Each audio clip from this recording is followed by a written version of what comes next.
मित्रों नमस्कार, मैं रविंद्र शास्त्री जिज्ञासा ज्योतिष यूट्यूब में आपका स्वागत है। मैं बात करने जा रहा हूँ मकर संक्रांति महापर्व 15 जनवरी 2024 को दिन सोमवार को मनाई जाएगी। भारत के वैदिक कालीन में से एक या भारत के संपूर्ण प्रांतों में विविध नामों और रूपों में अति प्राचीन काल से मनाई जाती है। मकर संक्रांति वास्तव में एक ऋतु पर्व है और इसका महत्व इस बात में है कि इस दिन से भगवान सूर्य उत्तरायण हो जाते हैं और देवताओं का ब्रह्म मुहूर्त प्रारंभ हो जाता है। अतएव उत्तरायण काल को शास्त्रकारों ने साधनाओं एवं परंपरा विद्याओं की प्राप्ति को दृष्टि से सिद्धकाल माना जाता है। ज्योतिष शास्त्र के अनुसार भी गृह निर्माण, देव प्रतिष्ठा, सकाम यज्ञ यज्ञादि अनुष्ठानों के लिए उत्तरायण काल को ही प्रसन्न या प्रशस्त माना गया है। जीवन मृत्यु तक के लिए भी उत्तरायण काल की विशेषता शास्त्रों में वर्णित की गई है। गीता में भगवान श्री कृष्ण ने कहा है कि अग्नि ज्योतिर्रहा शुक्लम षड्मासा उत्तरायणम तत्र प्रयाता गच्छन्ति ब्रह्म ब्रह्मा विदो जनाः। अर्थात जो ब्रह्मवेत्ता योगी और लोग उत्तरायण सूर्य के 6 मास दिन के प्रकाश शुक्ल पक्ष आदि से प्राण छोड़ते हैं वे ब्रह्म को प्राप्त होते हैं, ऐसा गीता में बताया गया है। महाभारत का वह आख्यान प्रसिद्ध है जब भीष्म पितामह युद्ध में सर्वथा क्षत विक्षत होकर के गिर पड़े और उनका अंतिम काल समीप आ गया तो उन्होंने अपने समक्ष उपस्थित कौरव और पांडवों से उस दिन की विधि नक्षत्र के बारे में पूछा। सहदेव जो ज्योतिष विद्या में निपुण थे यह जानकर अभी दक्षिणायन चल रहा है।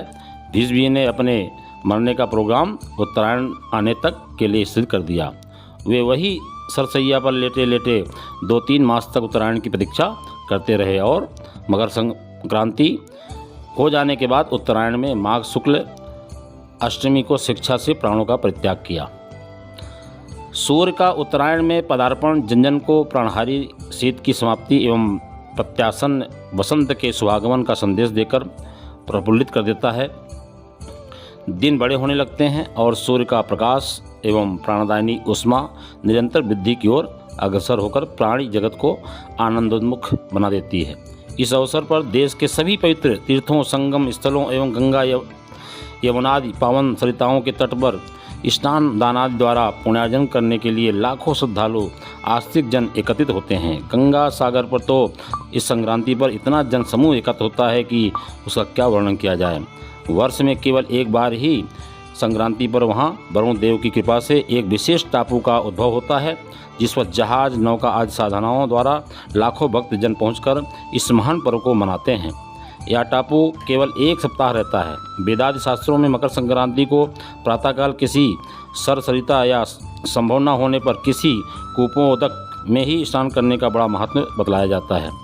स्नान के बाद अपनी सामर्थ्यानुसार चावल, खिचड़ी, गुड़, तिल, फल, मेवा आदि इस ऋतु के हितकारी खाद्य पदार्थ एवं ऊनी सूती वस्त्र आदि वस्तुएं अपने कुल वृद्धों, गुरुओं, पुरोहितों या अन्य लोगों को देनी चाहिए। यह संक्रांति प्रायः माघ मास में आती है परंतु इस बार पौष के महीने में आ रही है।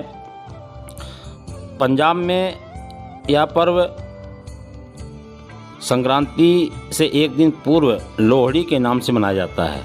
इस अवसर पर प्राचीन काल में जो विशिष्ट यज्ञों का आयोजन होता था उसकी झलक घर घर में लकड़ियाँ जलाकर मकई की खील और तिल की रेवड़ियों को अग्नि को अर्पण करके प्रसाद रूप में वितरण करने में आज भी मिलती है। वेद मंत्रों का स्थान आज लोकगीतों ने ले लिया है। पारिवारिक जन एक स्थान पर एकत्र होकर बड़े उत्साह से इस पर्व को मनाते हैं। गुजरात और महाराष्ट्र में तो मकर संक्रांति की धूमधाम देखने लायक होती है। इस दिन गरीब से गरीब लोग भी घर के आगे रंगोली, रंग बिरंगी चित्र रखना और उसकी रचना करते हैं। उबटन लगाकर विशेष स्नान करते हैं, एक दूसरे को तिल गुड़ खिलाते हैं और कहते हैं तिल गुड़ अध्या आपी गरुण गरुण बोला, अर्थात तिल और गुड़ लो और मीठा मीठा बोलो। महाराष्ट्र की स्त्रियां इस समय रंग बिरंगी साड़ियों के साथ सज कर अपनी सखी सहेलियों के यहाँ हल्दी कुमकुम लेकर के निमंत्रण के लिए जाती हैं जहां उनका धान और हलवे से स्वागत होता है और उन्हें कुमकुम लगाया जाता है। इस प्रकार मकर संक्रांति को वहां स्वभावती स्त्रियां मिलन पर्व के रूप में मनाती हैं। तमिलनाडु, आंध्र प्रदेश आदि में दक्षिण प्रदेशों में मकर पर्व पोंगल के नाम से प्रचलित है। पोंगल दक्षिण का महान पर्व है और दशहरा दीपावली की भांति इसको वहीं की जनता बड़े समारोह पूर्वक मनाती है। इस अवसर पर मंदिर में भगवत प्रेमियों का विशेष श्रृंगार होता है। सामूहिक नृत्य, संगीत आदि के आयोजन होते हैं।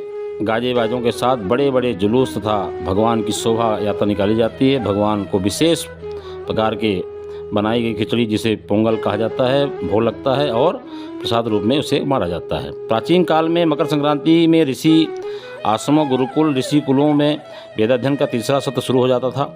इस समय गृहस्थ जन अपने बालकों को आश्रम में विशिष्ट प्रविष्ट कराते थे और ब्रह्मांड मुपनयेत के अनुसार कुछ दिन उपरांत ही आचार्य द्वारा उनके उपनयन संस्कार कराने का वेदाध्ययन शुरू करवाया जाता था। मकर संक्रांति से चंद दिन बाद पड़ने वाला बसंत पंचमी पर्व, जिस पर आज भी सर्वत्र सरस्वती पूजा की जाती है, इसी बात का सूचक है कि नया सत्र शुरू होने पर उस समय विद्यार्थियों में विद्या अधिष्ठात्री सरस्वती का विशेष पूजनादि संपन्न होता था। दक्षिण में पोंगल पर्व को आज भी बालकों को अक्षरारंभ, वेदारंभ करवाने का आज भी रिवाज है, जो हमारी इस धारणा की पुष्टि करता है। मकर पर्व पर आज भी विशेष महत्व है। इस समय खेतों में गेहूं की फसल लहलहा उठती है। फूली हुई सरसों की पीली साड़ी पहनकर प्रकृति नए रूप में जन जन के मन को अपनी ओर आकर्षित करती है। मटर चने की फलियां दानों के भार में झूम झूम लहराती हैं। गन्ने रसपूर्ण होकर पथिकों को मन और मुंह में मिठास भरने को निमंत्रण देते मालूम होते हैं और गुड़ की सौंधी महक मिलों तक मनुष्यों के हृदय में गुदगुदी सी मचाती है।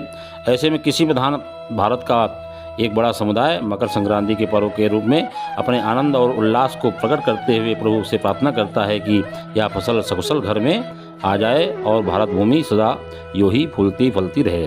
धन्यवाद। आप हमारे यूट्यूब चैनल को लाइक, शेयर, सब्सक्राइब जरूर करें, जिससे कि आपको पर्व आदि के बारे में जानकारी मिलती जाए।